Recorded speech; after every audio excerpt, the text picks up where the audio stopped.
नमस्कार, बहुत स्वागत है आपका लोकतंत्र में। मैं हूं आपके साथ नेहा दुबे।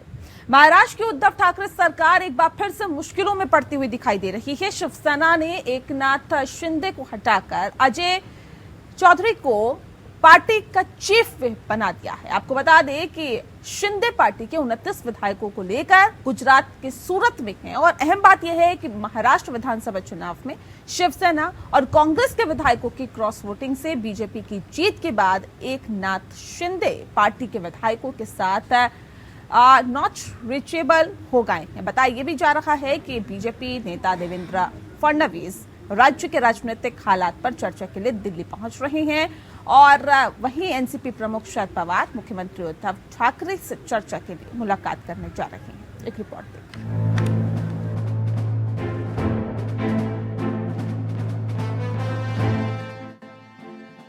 उद्धव ठाकरे के मुख्यमंत्री बनने के बाद से महाराष्ट्र की राजनीति में सुकून नजर नहीं आ रहा है।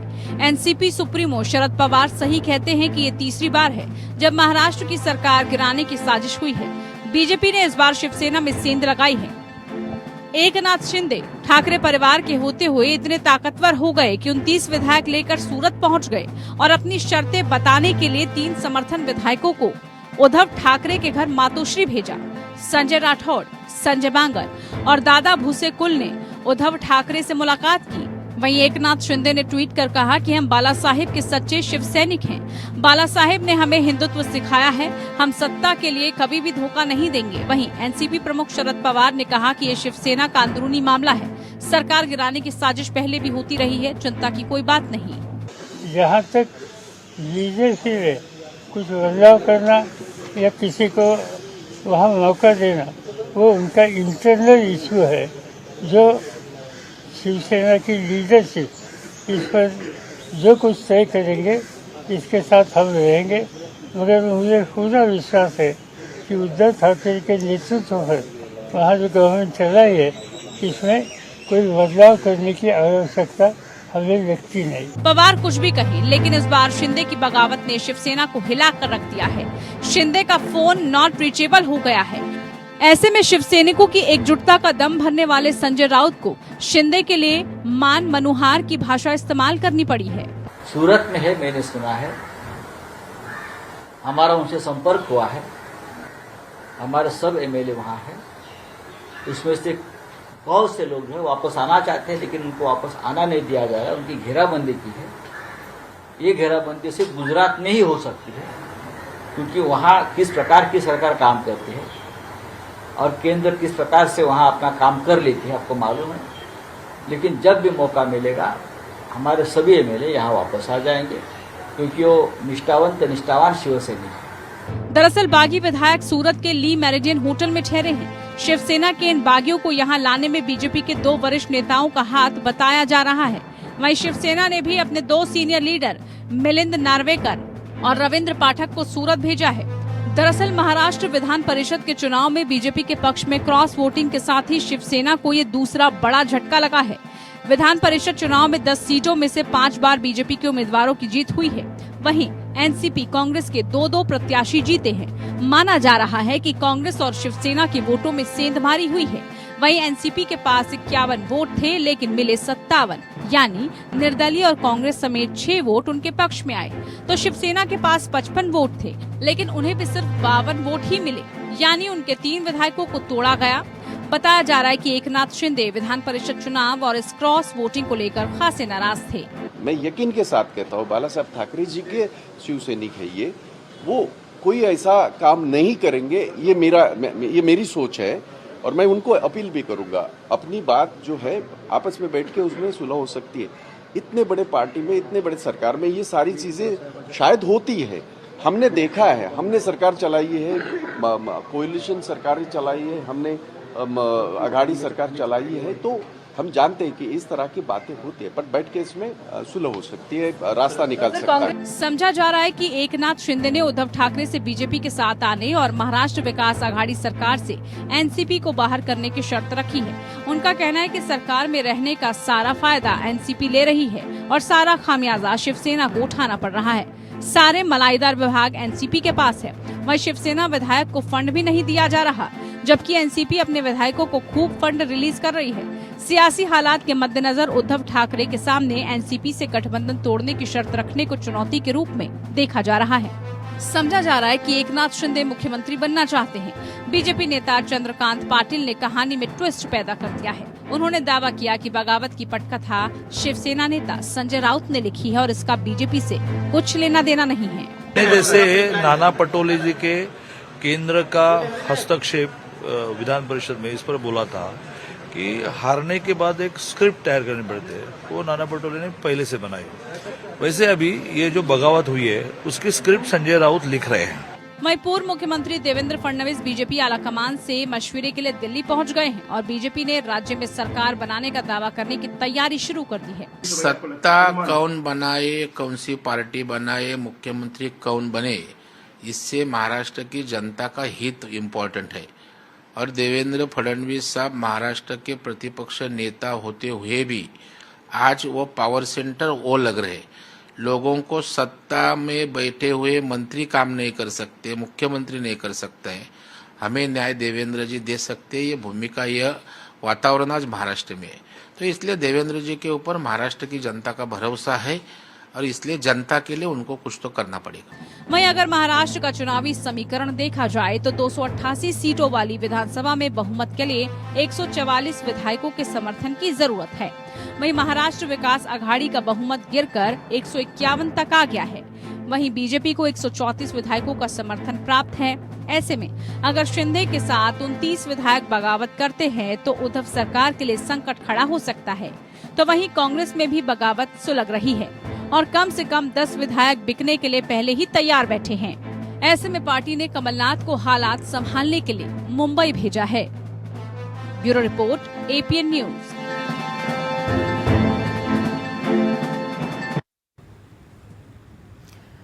जी हाँ, तो महाराष्ट्र की उद्धव ठाकरे सरकार एक बार फिर से मुश्किलों में पड़ती हुई दिखाई दे रही है। शिवसेना के एकनाथ शिंदे को हटाकर बताया ये जा रहा है कि अजय को पार्टी का चीफ व्हिप बना दिया गया और इससे भी कहीं ना कहीं और ज्यादा नाराजगी शिंदे में देखी जा रही है। तकरीबन 29 विधायक उनके साथ हैं और वो पूरी तरह से डेरा डाले हुए हैं सूरत में।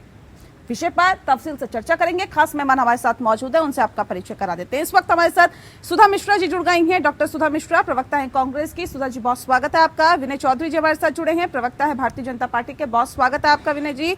अरविंद जयतिलक जी हमारे साथ है, वरिष्ठ पत्रकार है। अरविंद जी, आपका भी बहुत स्वागत है। और साथ ही प्रवक्ता एनसीपी हमारे साथ जुड़ गए हैं, गणेश मूले पाटिल जी। बहुत स्वागत है आपका पाटिल जी। इस खास कार्यक्रम की शुरुआत डॉक्टर सुधा मिश्रा जी आपके साथ करते हैं।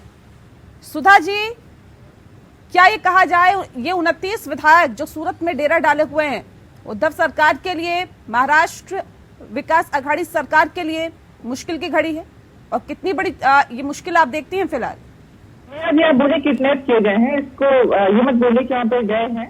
ये जिस तरह से खबरें आ रही हैं कि उन लोगों को वहाँ पे किडनैप के तहत कुछ झूठ बोल के जाया गया, तो आप जान सकती हैं कि भाजपा सरकार का जब से ये लोग शासन सत्ता में आए हैं, खरीद फरोख्त और कैसे करके ये कहाँ से कैसे चोरी पे खरीद के फरोख्त करके कैसे जोड़ तोड़ करके किया जाए, ये आप लोग सबको पता है, इसमें कहने की जरूरत नहीं है। और सूरत में मतलब ये कहेंगे नहीं हमने कुछ नहीं किया है। अगर महाराष्ट्र से कोई बागी तेवर लेगा तो महाराष्ट्र में रहेगा, उसे गुजरात में जाने की जरूरत क्या है? इसका मतलब कुछ न कुछ शासन किया जा रहा है जिसकी खबर जल्दी होगी। और मैं जानती हूँ ये चीजें कुछ नहीं, अगर आप ये कह रहे किडनैप कर लिया गया तो कैसे किडनैप कर लिया गया? एक साथ इतने विधायकों को कैसे कर लिया जा सकता है? नेहा जी, राजनीतिक जो उलटफेर होता है, हो सकता है किसी कार्यक्रम का हवाला दिया गया हो सकता है कुछ और कहा गया हो, क्योंकि इन बातों में तथ्य क्या है वो वाइस लोग बताएंगे जो इस समय सूरत में है। कुछ विधायकों की बात ये भी आ रही है कि वो चाहते हैं वापस आना, वापस नहीं आ पा रहे हैं। नहीं, ठीक है। विनय चौधरी जी भी हमारे साथ जुड़े हैं। विनय जी, ये खरीद फरोख्त के लगातार आरोप आप पे लगते रहे हैं और एक बार फिर से भारतीय जनता पार्टी पे यही आरोप लग रहे हैं कि देखिए खरीद फरोख्त के बल पर हमारे विधायकों को गुजरात शिफ्ट कर दिया गया या सूरत ले जाया गया। इन आरोपों में कितनी सच्चाई है? मुझे समझ नहीं आता, पता नहीं किस तरीके के बयान देते हैं ये। अगर खरीद फरोख्त की बात करते हैं तो मैं एक सवाल पूछना चाहता हूं आपसे, कांग्रेस के प्रवक्ता हैं, क्या इनके विधायक बिकने के लिए हमेशा तैयार रहते हैं क्या? कि जो भारतीय जनता पार्टी खरीद रही है, इनके विधायक तैयार है हमेशा? आपके विधायक बिकाऊ हैं क्या जो हमेशा तैयार रहती है? अरे कुछ तो सोचना चाहिए कि 29 विधायक एक साथ एक मूड में अगर कहीं बैठे हैं तो आपने केवल उनको किडनैप के लिए बता दिया कि भारतीय जनता पार्टी ने किडनैप किया है। आपको अपने घर के विधायक नहीं संभाले जा रहे, आपके पार्टी के विधायक आपको नहीं संभाले जा रहे और आप दूसरों के ऊपर आरोप लगा रहे हैं। सोच समझ के तो बयान देना चाहिए आपको। करना चाहते हैं अपनी बात करिए, आप दूसरों पे सवाल नहीं डाल सकते हैं, सवाल आपसे किया गया है, आप हर बात को प्रश्न में नहीं डाल सकते। कैसे बदतमीजी से आप लोग अब क्या बोल सकते हैं, आप खुद एक्सेप्ट कर रहे हैं इस बात को। कैसे, किसने बोला, किसने एक्सेप्ट किया? ऐसी बात नहीं है, बात कर रहे हैं, मैं कह रही नहीं। आपको अपना घर नहीं संभाला जा रहा, पार्टी नहीं संभाली जा रही। आप अपनी पार्टी को संभालिए, दूसरों की। अगर आपके विधायक फोन नॉट रीचेबल जा रहा है, फोन नहीं उठा रहे हैं आपके पार्टी के शीर्ष नेतृत्व के, तो इससे क्या समझा जाए? आपसे असंतुष्ट हैं, आप आपके शीर्ष नेतृत्व से असंतुष्ट हैं। एक्चुअली जिस पार्टी में लीडरशिप नहीं होती वहां पे ना नीति काम करती है ना नेता काम करता है। आपकी समस्या ये है आपकी पार्टी की, और इसलिए आज आपकी पार्टी का ये हर्ष है देश के अंदर। ठीक है पाटिल जी, ठीक है सुधा जी, ठीक है पाटिल जी, क्या वाकई मुश्किलों में गिर गई है उद्धव सरकार? ऐसा नहीं कह सकता कि शिवसेना मुश्किल में है। तो पहले तो मैं ये कहना चाहता हूँ कि ये शिवसेना का अंदरूनी मामला, और चौधरी साहब कह रहे हैं कि नेता नहीं होता है उसकी नीति। मैं चौधरी से करता हूँ, आपका पहला सब, अगर आपके पास नीति है तो लोकशाही का कुछ भी पालन करना चाहिए। जैसे आप सत्ता से हो गए, आप विफल हो रहे, और कल आपके नेता का मैंने किया, आप लोग ने जो किया है वो जनता के संघर्ष के लिए किया, सरासर गलत है, ये सिर्फ सत्ता के लिए किया। और जैसे हमारे बहन ने कहा है कि जिस तरह से प्रलोभन और कुछ तो भी डराया धमका दिया, नहीं, ये क्या, किस आधार पे ये आप लोग आरोप लगा रहे हैं कि प्रलोभन दिया गया, डरा धमका कर उनको अपने कब्जे में करने की कोशिश की गई? सर इसका आधार क्या है? नेहा जी, मेरा पूरी बात कि महाराष्ट्र ने जो मैंडेट दिया है वो मैंडेट को ये महाराष्ट्र आघाड़ी बनी हुई है, और ये 5 साल जरूर घर है, घर में कुछ भी झगड़ा सुलझाने के लिए वो कोशिश कर रहे हैं। इसका मतलब ये नहीं कि ये सरकार गिरेगी, और जो कोशिश कर रहे नहीं, अगर झगड़ा सुलझाया जा रहा है, या आप ये कह रहे हैं कि इसका मतलब ये नहीं है कि अगर 29 विधायक इधर उधर हो जाते हैं, इसका मतलब ये नहीं है कि सरकार 5 साल का कार्यकाल पूरा नहीं करेगी। लेकिन कैसे करेगी, यही एक अहम सवाल हो जाता है सर यहाँ पर, कि जो आंकड़ा है वो ये बताता है कि अगर 29 विधायक आपके इधर उधर हो जाते हैं तो सरकार तो गिर जाएगी। तो सुनो नेहा जी, आज 21 जून है, सबसे बड़ा दिन है, और ये बड़ा दिन में आपको पेशेंस रखना चाहिए। का अंदरूनी मामला है, और सम्मानित उद्धव जी ठाकरे और उनके सभी नेता लोग ये अंदरूनी मामला सुलझाने की कोशिश कर रहे हैं, और ये जल्दी आपको, और हमारे नेता आदरणीय पवार साहब ने कहा है कि सरकार पास चलने वाली है। नहीं, ये बहुत अहम सवाल है। सुधा मिश्रा जी, मैं अरविंद जी का रुख करूं, उससे पहले सुधा जी आप जवाब दे दीजिए। अगर ये कह रहे हैं गणेश जी कि देखिए जो सरकार है वो 5 साल तक टिकेगी, लेकिन कैसे? ये हालात तो बहुत खराब दिखाई दे रहे हैं आप लोगों के लिए।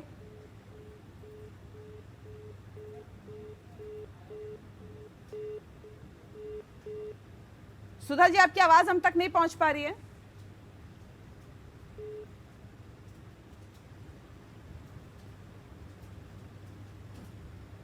चलिए अरविंद जी का रुख कर लेते हैं। अरविंद जी, उद्धव सरकार के लिए कितनी टेंशन की घड़ी देख रहे हैं इस वक्त आप? नेहा जी देखिए, राजनीति में कोई यूं ही बेवफा नहीं होता है। अगर एक नाथ शिंदे जी ठाकरे परिवार के बहुत करीबी रहे हैं, और कहा जाता है कि वह हिंदुत्व के प्रबल पैरोकार भी रहे हैं, अगर वह जो है 29 विधायक को लेकर महाराष्ट्र के जहाँ की सरकार निकल देते हैं और तुरंत में चले जाते हैं, तो कहीं ना कहीं उनकी एक नाराजगी रही। और आपको याद होगा जब नवंबर 2019 में सरकार का गठन हुआ, उस समय जो है उनका नाम मुख्यमंत्री के तौर पर तेजी से आगे आया था, और स्वयं उद्धव ठाकरे जी ने भी कहा था कि कोई शिव सैनिक ही जो है महाराष्ट्र का मुख्यमंत्री बनेगा। लेकिन देखा गया कि किस तरह से उद्धव ठाकरे साहब जो है परिदृश्य में सामने आए और वो मुख्यमंत्री बने।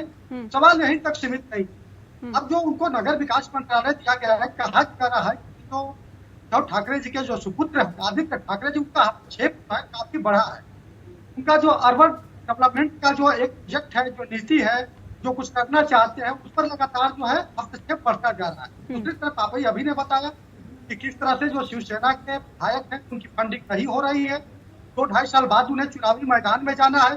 देखिए, राजनीति में सभी लोग भविष्य को लेकर के चिंतित रहते हैं।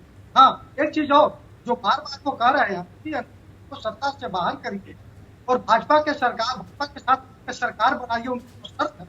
तो कहा जाता है ना कि जुदा होने के डर से कोई दिल लगाना छोड़ नहीं देता। आप देखिए कि चुनाव जब हुआ उस समय जो है भाजपा और शिवसेना मिलकर चुनाव लड़ा, जब सरकार बनाने की स्थिति आई शिवसेना पलटी मार गई। तो कहा जाता है ना कि राजनीति मोहताज होती है। उस दरमियान जब ठाकरे जी राजनीति को अपने हिसाब से जो है पृष्ठ पर खींच करके लाए, आज ठीक जो है उचित तरह एकनाथ शिंदे के जरिए भारतीय जनता पार्टी हिसाब किताब चुकता करने में लगी हुई है। हाँ, यह कहना अभी बड़ा मुश्किल है कि कल क्या होगा, एकनाथ मान जाएंगे नहीं मानेंगे, क्या जो भारतीय जनता पार्टी को उनको साथ लेकर के उनका समर्थन लेकर के या उन्हें समर्थन देकर कोई नई व्यूह रचना रचेगी, अभी देखना बाकी। ठीक है, लेकिन डॉक्टर सुधा मिश्रा जी, आपका मैं रुख करती हूँ और जिस बात का जिक्र अभी मैं थोड़ी देर पहले कर रही थी कि अगर आप ये कहते हैं कि देखिए 5 साल ये जो महाविकास आघाड़ी सरकार है 5 साल तक टिकेगी और उसके बाद हम चुनाव में जाएंगे, लेकिन कैसे टिकेगी? अभी तो हालात बहुत खराब दिखाई दे रहे हैं। और दूसरी बात ये, क्या वाकई शिंदे का बगावत करना बहुत ज्यादा मजबूरी हो गई थी, इस वजह से वो इतने बगावती हो गए?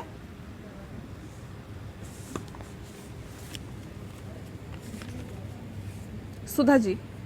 जी नेहा जी, आपने एकनाथ शिंदे जी का जो बयान देखा था वो भाजपा के साथ चाहते थे कि सरकारें आ जाए, मतलब इनकी सहायता ली जाए। तो आपको लगता नहीं है कि जब व्यक्ति सिर्फ राजनीति के लिए या स्वार्थ के चीजों को चेंज करने की बात करे तो क्या उसकी बात मान ली जाए? और भाजपा के साथ आने के बाद क्या उनकी शिकायतें खत्म हो जाएंगी? क्योंकि वो चाहते हैं कि कुछ ऐसे विभाग जो उनको मिल जाए। तो सरकारें न ऐसे चलती है न ऐसे चलानी चाहिए, स्वार्थ की राजनीति हो गई। आप पूरी तरह से, और जैसा कि अपने प्रवक्ता भाई बोल रहे थे कि आप लोग बिकने को तैयार हो।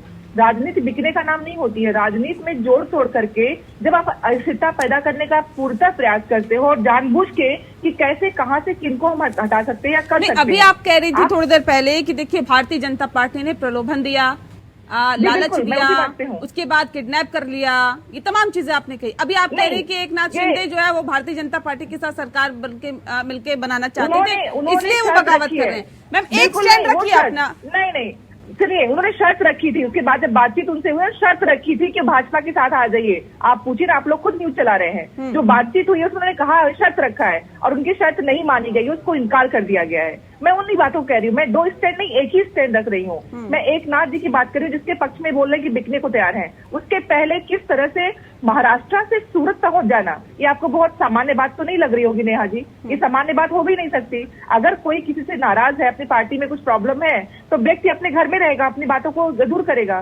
लेकिन अचानक 22 लोगों को लेकर वहां पहुंच जाना और पार्टियों के संपर्क में न रहना, ये दिखाता है कि ये जोड़ तोड़ के तहत किसी न किसी के फांसे में वो हैं और ऐसी कुछ हो रही है जो कि पार्टियों के अंदरूनी कलह को जानबूझ के उसको कुछ ऐसा दिखा दिया जाए कि लोगों में लगे कलह है और पार्टी नहीं चल पाएगी। जबकि 3 बार प्रयास पहले भी हो चुके हैं और इस बार भी ये प्रयास जो चल रहा है पूरा नहीं होगा। हमारे जितने भी सदस्य जहां भी हैं वो वापस आएंगे, बातचीत उनसे हो जाएगा और जो अस्थिरता दिख रही है वो पूर्णतः नहीं होगी, क्योंकि आपने उनका एक बयान देखा होगा। ये तो संजय राउत भी कह रहे हैं, देखिए ऑपरेशन लोटस जो है वो कामयाब नहीं होने देंगे।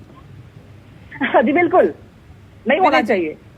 नहीं, एक्चुअली क्या है, संजय राउत जी का तो अपना बयान होता है, संजय राउत जी अपने अकॉर्डिंग बात कर रहे हैं, लेकिन उन्होंने ये नहीं देखा कि उनके जो विधायक हैं, 29 विधायक हैं जो शिंदे जी के अकॉर्डिंग जो चल रहे हैं, तो इनको ये समझने की जरूरत है कि शिवसेना के पास अपना जो विधायक है उनको संभाला नहीं जा रहा है। और ना इवन मैं अभी साफ तौर पे बात करूं तो संजय राउत जी के पास भी उनका कोई भी रूपरेखा नहीं है या उनके पास में कोई भी टच नहीं है उनसे। उनके फोन तो उठा नहीं रहे हैं। संजय राउत पता नहीं किस हिसाब से बयानबाजी दे रहे हैं। कह रहे हैं कि बातचीत हो गई है उनसे। उनके फोन तक नहीं उठा रहे हैं। 29 विधायक सुबह से लेके शाम तक वो गायब है, उनके फोन नॉट रीचेबल जा रहे हैं और आप ये कह रहे हैं कि भैया इनकी बात हो गई है।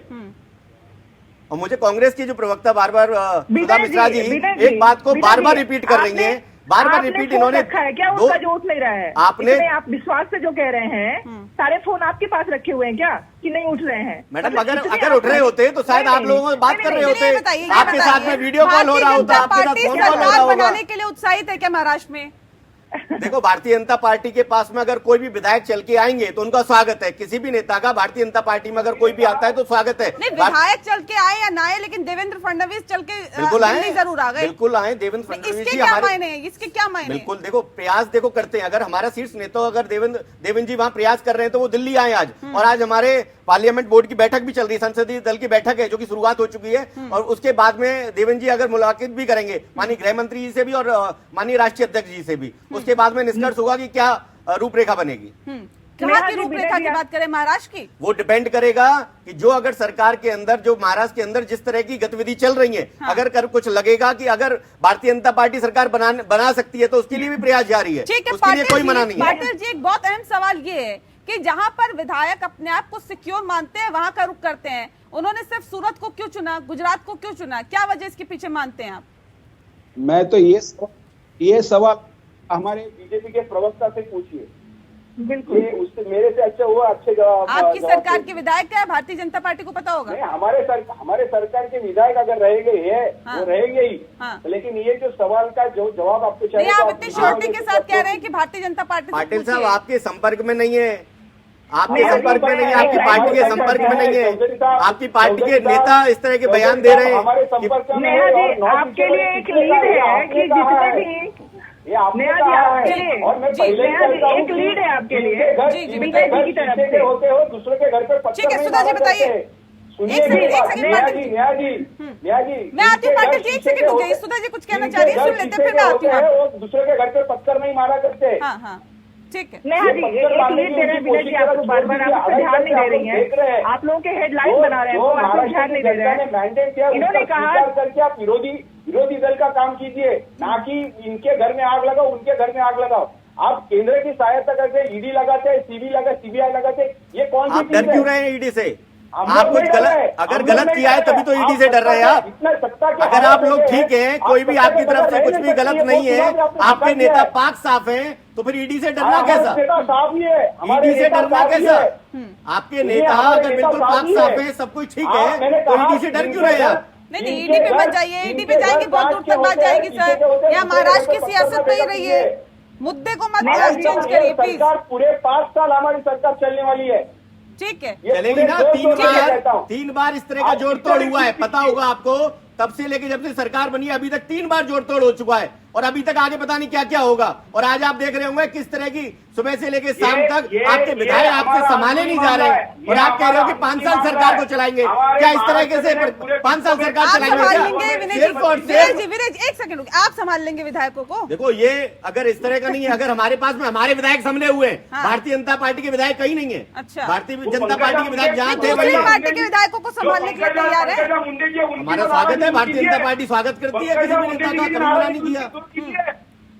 तो ये विधायक एक सेकंड रुक जाइए पाटिल जी, रुक जाइए प्लीज, रुकिए। हमारे नाराजगी की बात कर रहे हैं ना, तो उनके पार्टी में क्या कोई नाराजगी नहीं है? वो पंकज मुंडे जी का नाराजगी दूर कीजिए ना। उनके पिताजी ने एक बात बताइए, जनता पार्टी को खड़ा करने का योगदान दिया, वो योगदान दिया। उनकी लड़कियों का क्या टीम मिल रहा है? एकनाथ जी खर्चे के पीछे क्यों लगे हैं? क्यों लगे? ठीक है, अच्छा ये बताइए चौधरी साहब कि चलिए विधायक जो है वो सूरत में है शिवसेना के, लेकिन बीजेपी मुख्यालय में जश्न क्यों मनाया जा रहा है? नहीं, ऐसा नहीं है, बीजेपी मुख्यालय में कोई जश्न नहीं मनाया जा रहा है। महाराष्ट्र बीजेपी मुख्यालय में जश्न मनाया जा रहा है, कहा जा रहा है कि भैया मिठाइयाँ बांटी जा रही है।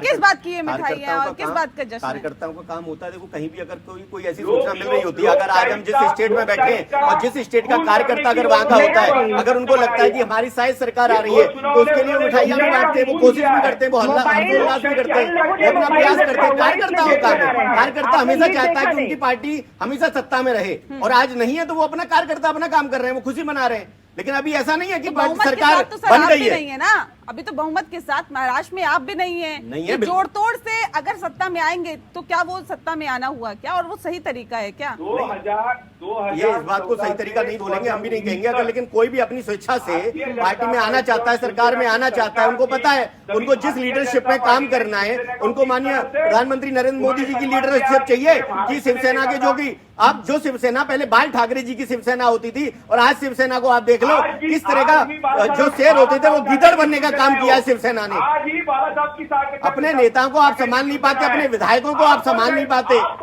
आपकी पार्टी के नेता आपको संभालने नहीं जा रहे, आपके विधायक आपसे। शिवसेना ये बाला साहब की ही है। अगर मैं ये वही शिवसेना है ना, आपको सोचना चाहिए। शिवसेना वो शेरों की पार्टी होती थी, हिंदुत्व की पार्टी होती थी, आज आपने गीदड़ों की पार्टी शिवसेना को बना दिया है। आप पहले बंद कौन किसको क्या बना सकता है सर, ये तो उनका अपना डिसीजन है। ये आप ऐसे कैसे कह सकते हैं कि एनसीपी ने बना दिया। लेकिन जिस तरीके से इन लोगों का अपना, जिस तरीके से सरकार चला रहे और इनके सरकार के समक्ष जो पाटिल साहब जो कह रहे, जो इनकी पार्टी की भी बात करूं एनसीपी और कांग्रेस की, इस तरह की विचारधारा के साथ शिवसेना चल रही है तो ऐसा ही होगा। उनके विधायकों की सुनवाई नहीं हो रही है। जिस तरीके के शिवसेना के जो विधायक होते थे, जो कि उनके सीनियर नेता थे, आज के टाइम पे वो उनकी विचारधारा शिवसेना वाली विचारधारा है, जो कि बाला साहब ठाकरे की विचारधारा होती थी। और आज आप इनको ये विचारधारा कांग्रेस के तलवे चाटने पड़ रहे हैं, पाटिल जी के तलवे चाटने पड़ रहे हैं। ऐसे नहीं, एक एक करके बात रखिए। देखिए इस तरह से नहीं, इस तरह से नहीं होगा। एक एक करके हैंड रेज करिए, मैं मौका दूंगी। ऐसे नहीं करेंगे। बात का है जी कि इनका स्टैंड पेपर जहाँ लग जाता है वो सही हो जाता है, और अगर कोई दूसरा कोई कार्य कर रहा होता है तो गलत होता है। इस तरह से किसी पार्टी में शेर और गीदड़ के शब्दों का प्रयोग करना मेरे ख्याल से किसी भी चैनल पे बहुत ही शर्मिंदगी होनी चाहिए लोगों को। किसी भी नेता इस तरह के शब्दों का इस्तेमाल ना करें आप प्लीज। अरविंद जी, मैं आपका रुख करना चाहूंगी सर। अभी जिस तरह से विधायक दल के नेता पद से हटाने की जो खबर आई है कि एकनाथ शिंदे को विधायक दल के नेता पद से हटा दिया गया है, अजय चौधरी को बनाया गया। सर अब सवाल ये, अगर संजय राउत ये कहते हैं कि देखिए हमारी बात चल रही है, बात हो रही है और उसके बाद ये एक्शन भी ले लिया जाता है, इसके क्या मायने? क्या जो कुछ परसेंटेज रह गई थी कि वो मान जाएंगे, वापस आ जाएंगे, एकजुटता फिर से दिखाई देगी, या जो भी गिले शिकवे हैं उसे दूर किया जाएगा, उन संभावनाओं को भी कहीं ना कहीं खत्म कर दिया क्या ये काम करके? नेहा जी, इसको 2-3 शब्दों में समझना होगा। देखिए शिवसेना की राजनीति जो है मातोश्री से ही चलती है, और मातोश्री किसी की नहीं है, अपने मन की बात कहता है और सारे जो उसके विधायक हों, सांसद हों, कार्यकर्ता हों, उन्हें सुननी पड़ती है। लेकिन चूंकि राजनीति का तकाजा होता है, परिस्थितियां बदल जाती है, लेकिन जो उसके जो शीर्षस्थ लोग होते हैं उसको स्वीकारने को तैयार नहीं होते हैं। यह समझना बड़ा कठिन है कि एक तरफ आप जो है एकनाथ शिंदे को मनाने में जुटे हैं, दूसरी तरफ आप उन्हें विधायक दल का नेता पद से हटा देते हैं। सवाल लाजिमी है कि यह खाई जो चोरी हुई है वो किस तरह से भरी जाएगी। ये मान के चलिए कि कहीं ना कहीं जो है नाराजगी इस कदर बढ़ चुकी है कि शिवसेना को भी लग रहा है कि एकनाथ शिंदे अब वापस लौटने वाले नहीं है, और मेरा भी मानिए तो वापस इसलिए नहीं लौटेंगे कि वो अच्छी तरह समझ रहे हैं कि अगर वापस लौटने का मतलब कि उनके साथ जो विधायक हैं, जो बगावती तेवर में शामिल हैं, वो कल की तारीख में शिवसेना के साथ अगर अपनी बोलबंदी कर लेते हैं तो ये एकनाथ शिंदे जो है वो दूध में पड़ी मक्खी की तरह हो जाएंगे। जो शिवसेना जिस तरह से चाह रही थी कि उनको साइड लाइन करना, उसको बहुत आसानी हो जाएगी। तो अब जो ये स्थिति है उनके लिए जीवन मरण का है, यानी वे पूरी तरह से जो है अपनी लड़ाई लड़ेंगे। आप देखिएगा अब ये पूरा जो खेल जो है, भारतीय जनता पार्टी कहा जाता है ना कि भाजपा का दाहिना हाथ जो काम करता है बाएं हाथ को पता नहीं चलता है। तो ये आप गुजरात में जिस तरह से वो विधायक जाकर के सूरत में ठहरे हैं, तो मान के चलिए कि कहीं ना कहीं भाजपा की रजामंदी है उसी तरह से, कोई नया बात नहीं है। आपको याद होगा कर्नाटक में जब जो है तो वहाँ की कांग्रेस की सरकार थी और भाजपा जो है ऑपरेशन लोटस चलाना चाहती थी, तो उस दरमियान जो है पूरे उससे कांग्रेस के विधायक आके हरियाणा में तो भूपेंद्र सिंह हुड्डा की सरकार थी, वहाँ पर रुके हुए थे। तो ये कोई नई बात नहीं है, राजनीति में ऐसा चलता है।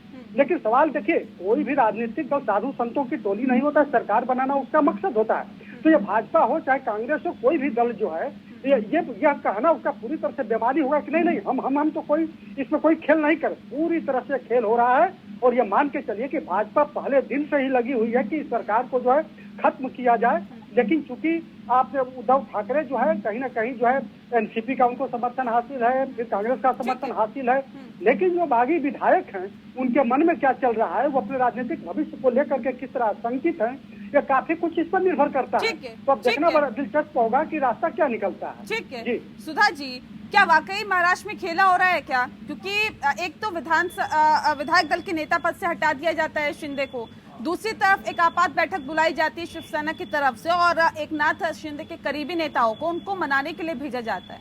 अब ये जो दो चीजें और दो स्थितियां दिखाई दे रही है, ये तो बता रही है कि जो हालात है वो और ज्यादा खराब करने की कोशिशों में जुटे हुए हैं उद्धव ठाकरे। जी नेहा जी, तूफान आता है, तूफान जितनी तेजी से आता है शांत भी होता है। ये तूफान का एक, मान लीजिए कि कोई तूफान आया है परिवार में, इस तरह के संगठन में कुछ न कुछ लोगों के मत में कहीं ना कहीं भिन्नता आती है। अब ये संगठन की मजबूती उसमें है कि कैसे हम उसको फुलफिल कर सकते हैं, कैसे नहीं, उसको तो कर सकते एकनाथ हैं। शिंदे ने कोई पहली बार तो इस तरह की बगावत नहीं जी। की, इससे पहले भी कई बार कर चुके हैं। आपको याद होगा देवेंद्र फडणवीस मुख्यमंत्री थे, तब भी उन्होंने इस तरह की बगावत की थी। कई विधायकों को लेकर साइडलाइन हो गए थे, हालांकि वो फिर आ गए थे वापस। लेकिन बार बार इस तरह की बगावत करना, उसके बावजूद भी शिवसेना उनको मंत्री बनाती है, उनको संजो के रखते हैं, यानी कि एकनाथ शिंदे की कितनी महत्वता है महाराष्ट्र की सियासत में, ये सभी जानते हैं। और ऐसे में अब सवाल इस बात को लेकर है, क्या वो वाकई अब सरकार गिरा सकते हैं, इस स्थिति में पहुंच गए हैं इन फैसलों के बाद? नहीं, हाँ जी, देखिए सरकार तो नहीं गिरेगी।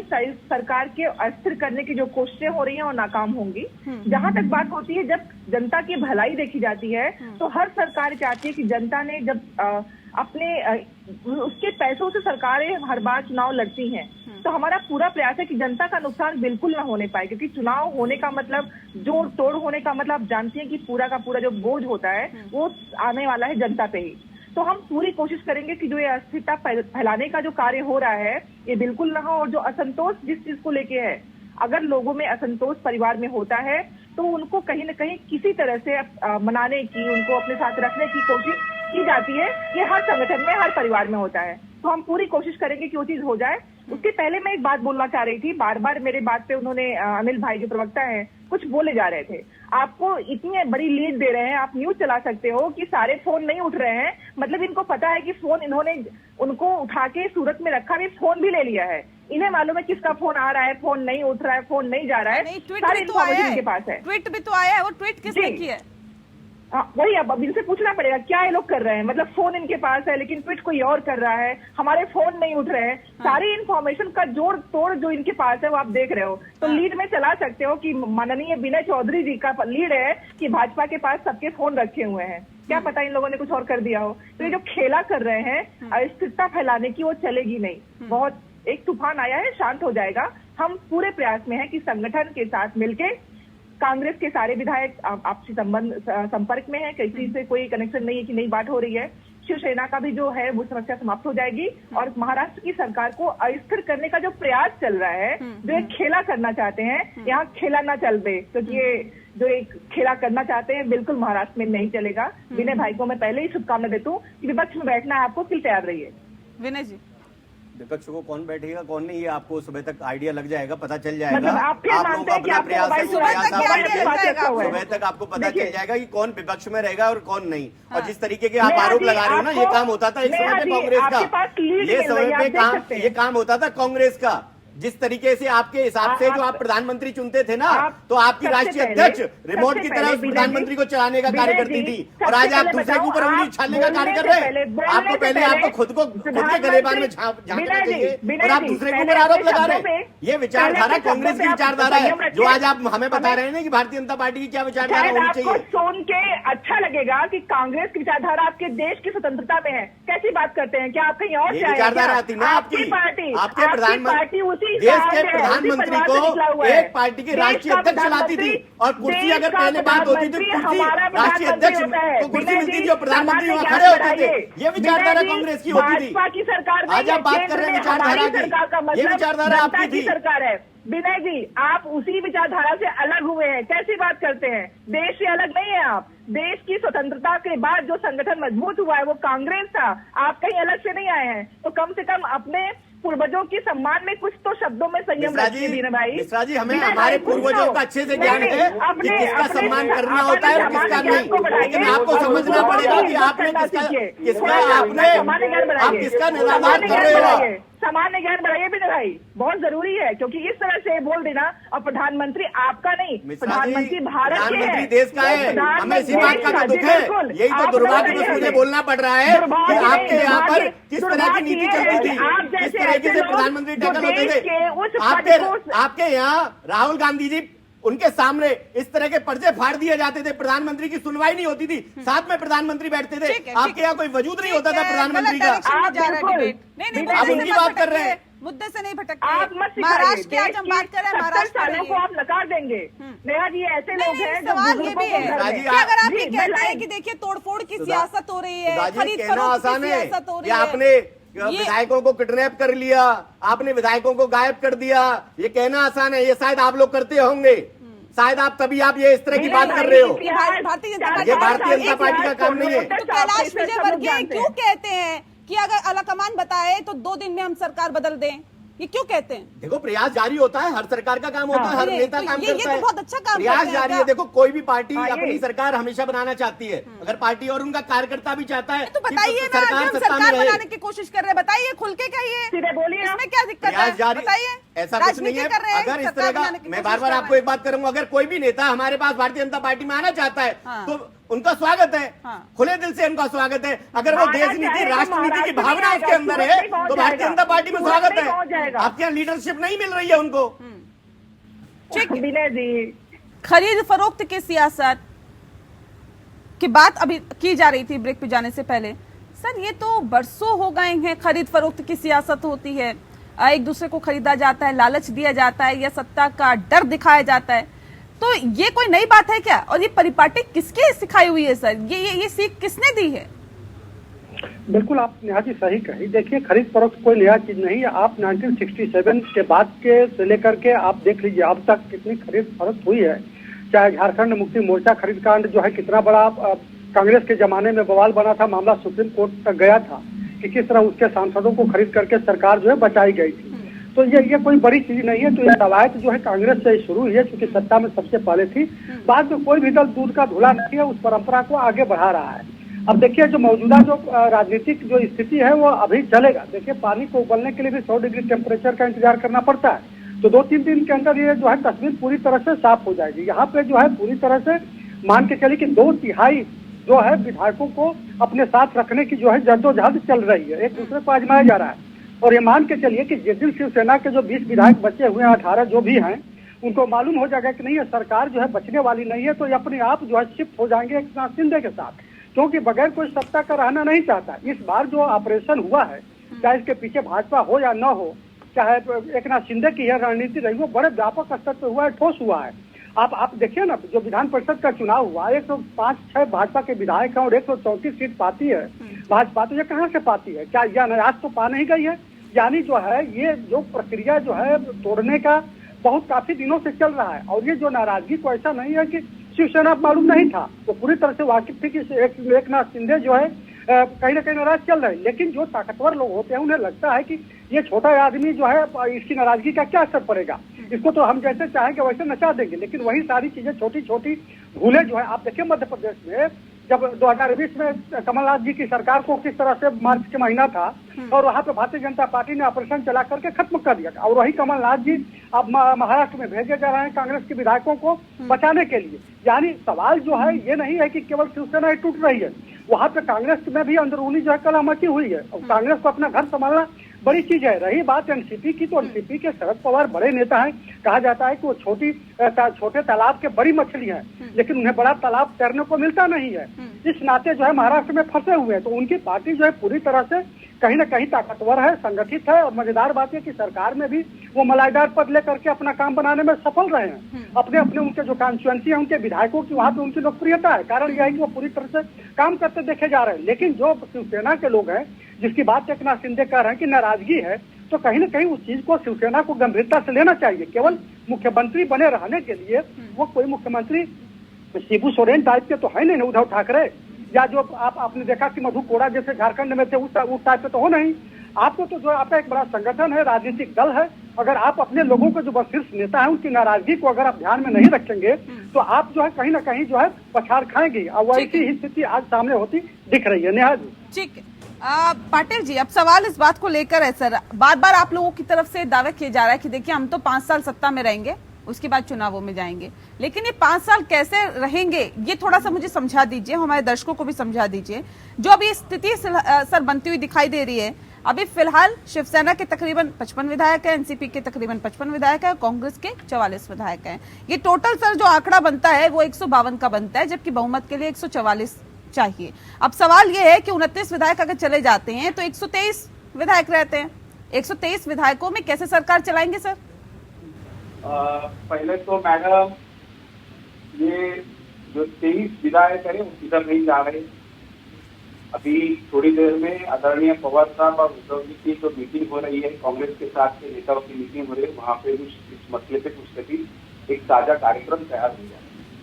और जो 2.5 साल से जैसे ये ठीक है पाटिल जी, मैं आपका रुख करूंगी। उससे पहले एक सुनील भराला जी हमारे साथ जुड़ गए हैं, राज्य मंत्री उत्तर प्रदेश के। बहुत स्वागत है आपका सुनील जी।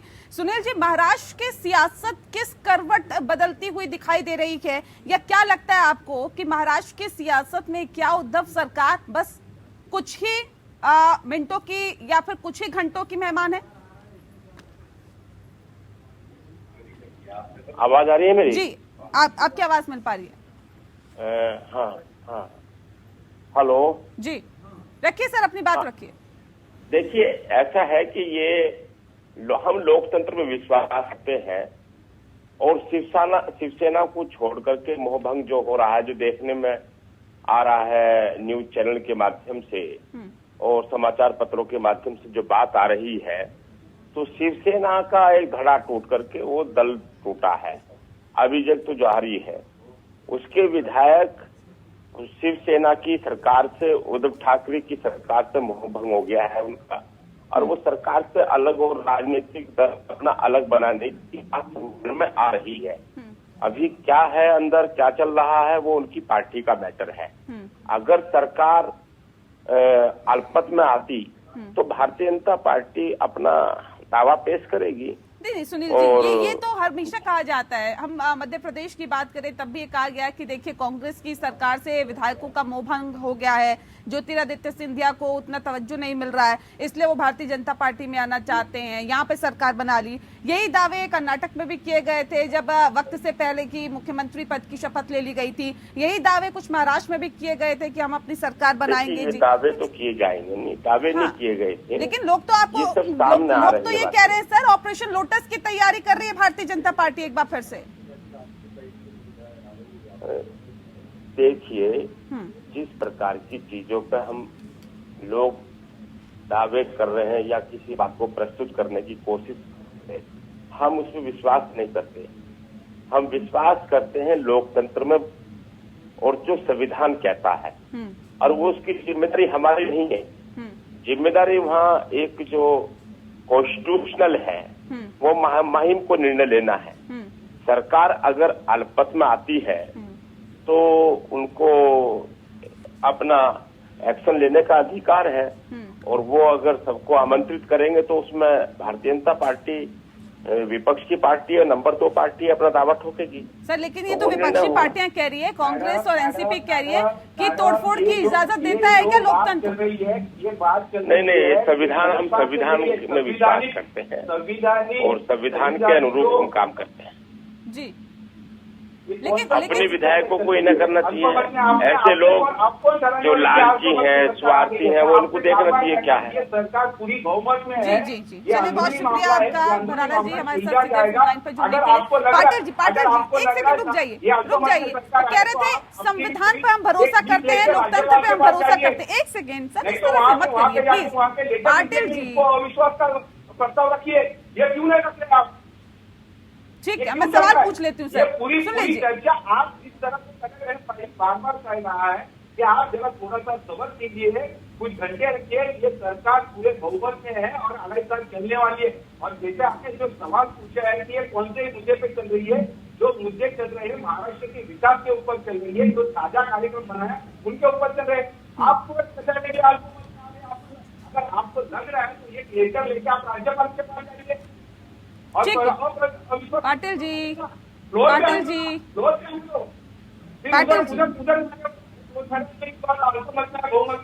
गणेश मूल्य पाटिल जी, आवाज मिल रही है आपको मेरी? थोड़ा सा अंदरूनी कुछ भी ये चल रहा है, वो सुलझाने की कोशिश कर रहा है।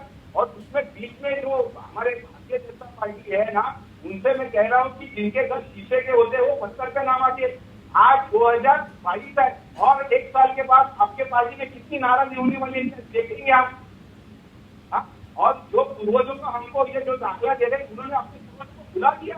क्या है उनके पास पूर्वज? उनके पूर्वज ने कभी ये सत्ता की हालत में कोई नहीं। अटल बिहारी वाजपेयी का भाषण सुनिए, अगर ये सत्ता आप मुझे कहते किसी से बनते। सर सवाल पूछ लूं मैं? सर सवाल पूछ लूं पाटिल जी, आपकी बात हो गई पूरी तो सवाल पूछ लूं आपसे? एक सेकंड रुक जाइए, सवाल का जवाब दीजिए। जिस बात का जिक्र मैं पहले कर रही थी आपसे कि बहुमत के लिए चाहिए 144, लेकिन आंकड़ा 29 जाने के बाद आपके पास हो रहा है 123। कैसे ये 144 किया जाएगा, ये बताइए, और कैसे 5 साल सरकार चलाएंगे आप? अभी तक राज्यपाल के पास ऐसा कोई सा पत्र गया नहीं है कि ये सरकार अल्पमत है और हमारे पास इसमें बहुमत है। ये प्रस्ताव अगर एक लेटर अगर जाता तो समझ में आता कि ये सरकार अल्पमत में है। लेकिन विनय जी तो कह रहे हैं सुबह तक का इंतजार करिए, सब कुछ आ जाएगा आपके पास रिटर्न में। तो मैं कह रहा हूँ कि सुबह तक कितने तक अभी आप पूछा रहे कि अल्पमत में जा रही है। ये अंदरूनी मामला है, अंदरूनी मामला है, शिवसेना का अंदरूनी मामला, वो सुलझाया जा रहा है।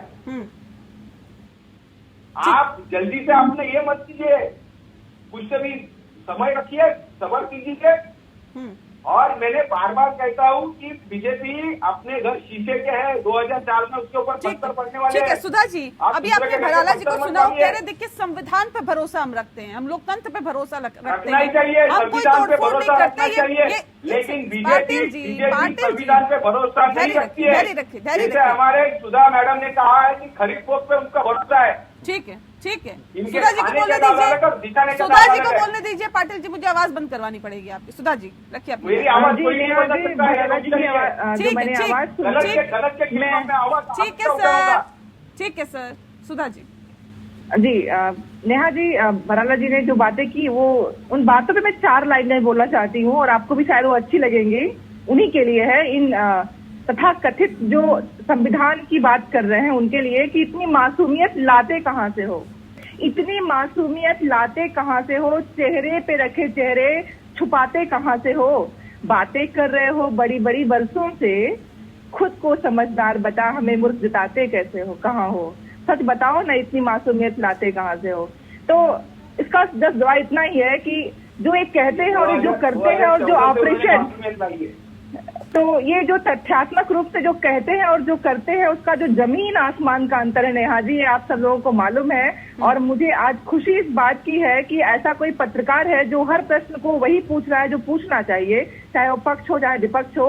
तो इसके लिए मैं आपको साधुवाद देती हूँ कि कम से कम प्रश्नों को सही रूप में आप रख रहे हो। जहां तक कि इन लोगों ने अपने मीडिया का जो स्थान था स्वतंत्रता में वो घटा के नीचे पायदान पे कर दिया, लेकिन आप जैसे पत्रकारों को देख के लगता है कि नहीं, ये कितनी भी साजिशें रच ले लेकिन पत्रकार हमारा सच को नकाब बेनकाब करेगा ही, झूठ को बेनकाब करेगा और सच को दिखाएगा। तो जो ये साजिशें चीजें हो रही हैं वो बिल्कुल बेनकाब होंगी, और जो मासूमियत है जो चेहरे के ऊपर दिखाते हैं वो साजिश के तहत जो मासूमियत लाई गई है सर आपकी बिल्कुल वो बिल्कुल है, तो वो दिख जाएगी नेहा जी। कल तक 2 दिन का भाई जवाब दीजिए जल्दी से, मेरे पास वक्त की कमी, जल्दी से जवाब करने में फर्क किसका है किसका नहीं है ये पूरा देश जानता है, और ये कांग्रेस की जो प्रवक्ता सुधा मिश्रा जी हैं ये भी अच्छे से जानती हैं कि किसका फर्क है। और तभी आज इनका ये हाल है कि आज जो पार्टी आपकी कुछ चंद स्टेटों में आप लोग रह गए और उसके बावजूद भी आपका ये हाल है कि आपके विधायक आपके पास ठहर नहीं रहे, और आप दूसरे को आप बता रहे हैं कि कथनी और करनी में किसके लिए फर्क है। नहीं चलेगा भाई साहब, 2 से ऊपर गए हो तो 2 तक आने में टाइम नहीं लगेगा।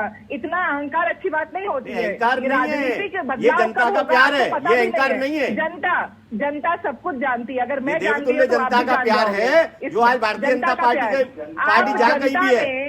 आप तो जनता उनको मानते ही नहीं हो जो देश के वासी हैं, आप तो जनता उनको मानते हो जो आपकी लकीर पे चले। तो जनता बहुत जल्दी समझने वाली है भाई साहब। आपने जो 2 लाइन बोली थी मैं उनका जवाब देना चाहूंगा। आपने सुधा मिश्रा जी 2 लाइन के माध्यम से आपने कहा था, आपके अंदाज में जवाब देना चाहूंगा कि हो गई है पीर पर्वत सी पिघलनी चाहिए और अब इस हिमालय से कोई गंगा निकलनी चाहिए।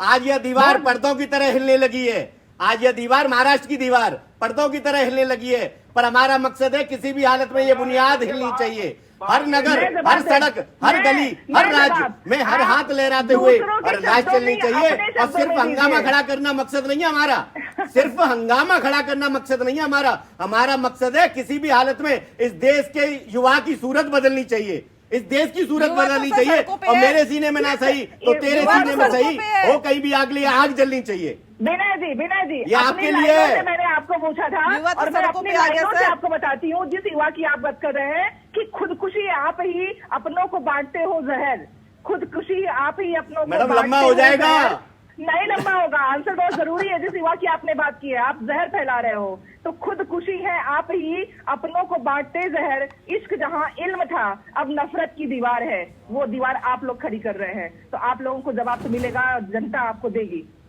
ठीक है, जनता किसको जवाब देगी ये वाकई देखने वाली बात होगी। बहरहाल बहुत शुक्रिया आप सभी मेहमानों का हमारे साथ इस खास चर्चा में शामिल होने के लिए। लोकतंत्र में फिलहाल इतना। नमस्कार।